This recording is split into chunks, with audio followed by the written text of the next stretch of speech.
Shoulder pain இருக்கு, MRI எடுத்ததுல rotator cuff dare அப்படின்னு வந்துருச்சு.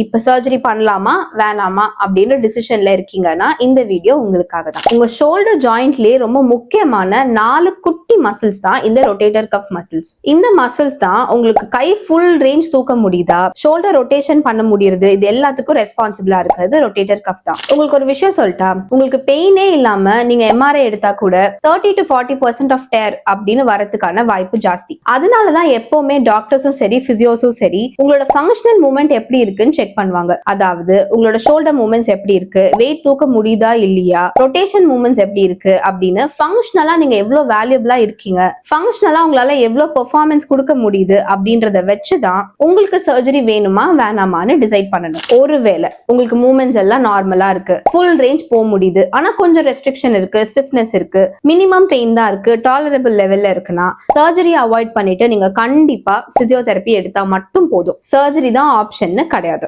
அதனால சர்ஜரி அவாய்ட் பண்ணிட்டு right exercises and load control இது பண்ணாவே உங்களோட லாங் டர்ம் ரெக்கவரிக்கு ரொம்ப யூஸ்ஃபுல்லா இருக்கும். சோ பிசியோதெரபியே உங்களுக்கு தாராளமா போதும். இதுக்கப்புறமும் ஷோல்டர் பெயின் வந்தா எம்ஆர்ஐ எடுக்கிறதுக்கு ஸ்கேன் சென்டருக்கு போகாம பிசியோதெரபிஸ்ட வந்து பாருங்க. பாய்.